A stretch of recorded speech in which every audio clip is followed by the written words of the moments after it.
अर्जन देव साहब जी मन विच पक पका के पोथी साहब तैयार करन लई लंबी ब्योत बना के पोथी साहब तैयार करन लई मन विच ब्योत बना के पहला मेरे सतगुरु जी ने लंबी सोच विचारी रचना गुरु ग्रंथ साहिब जी लगी होण तैयारी रचना गुरु ग्रंथ साहिब जी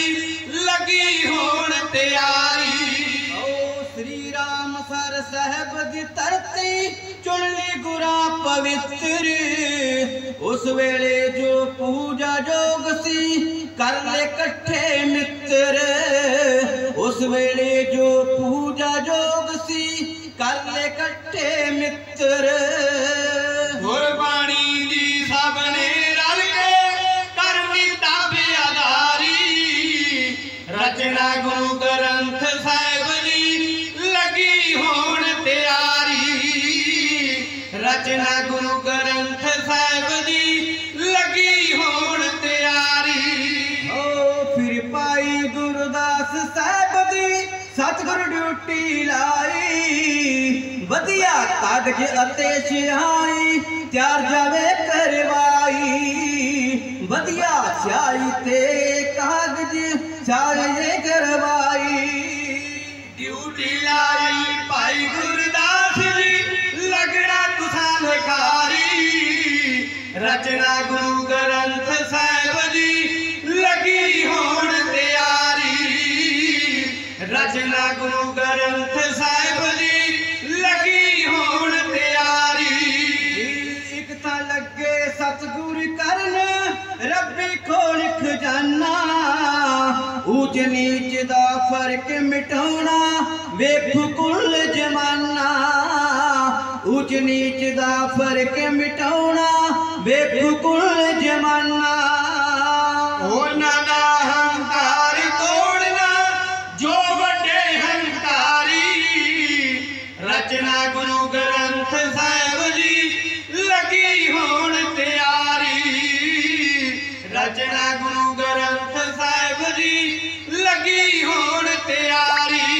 और रागा शब्दां अते सलोकां दी गुरा लड़ी बनाई भाई गुरदास दे ताई सतगुर बाणी जान लिखाई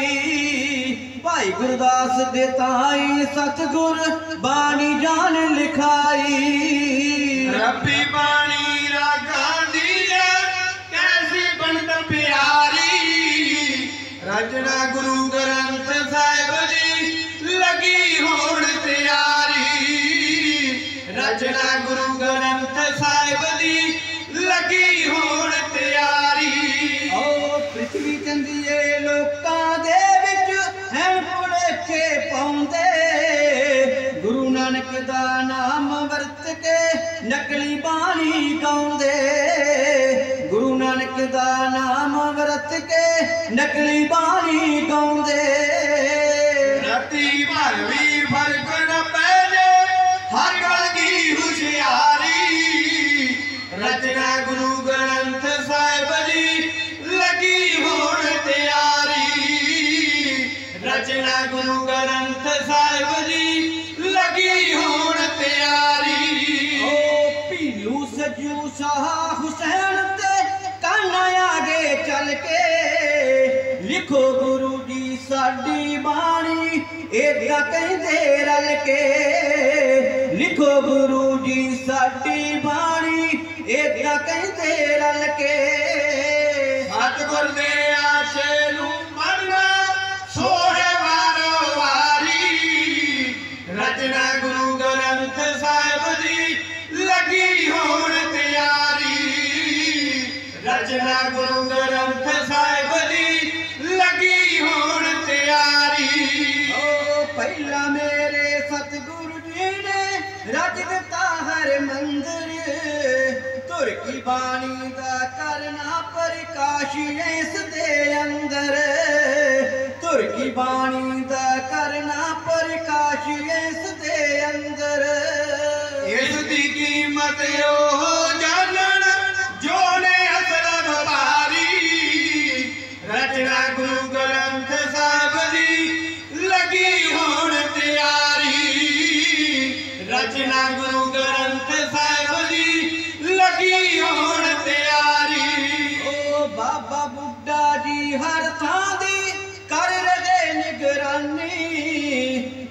कारज विच पूरे हुंदे बाबा ब्रह्म ज्ञानी, हर कारज विच पूरे हुंदे बाबा ब्रह्म ज्ञानी। मैं कतिया संधुआ रल के करनी सेवादारी, रचना गुरु ग्रंथ साहिब जी लगी होण तैयारी, रचना गुरु ग्रंथ साहिब जी लगी होण तैयारी। धन गुरु अर्जन देव महाराज सच्चे पातशाह जी ने जो लोड़ींदियां वस्तुआं सी वो एकत्र करके रामसर सरोवर के कंढे ते गुरु ग्रंथ साहिब महाराज सच्चे पातशाह जी की पावन पवित्र बाणी नूं लिखना आरंभ किया। सतगुरां ने पावन पवित्र बीड़ तैयार करके सचखंड श्री हरमंदर साहिब विखे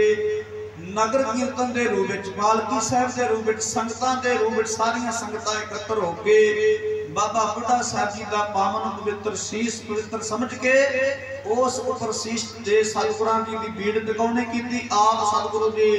चौर साहब करते हैं। कुछ इतिहासकार लिखते गुरु हरगोबिंद महाराज बाल अवस्था में जल छिड़कण की सेवा निभाते सन। सतगुरां ने सचखंड श्री हरमंदर साहिब विखे 1604 ईस्वी गुरु ग्रंथ साहिब महाराज जी का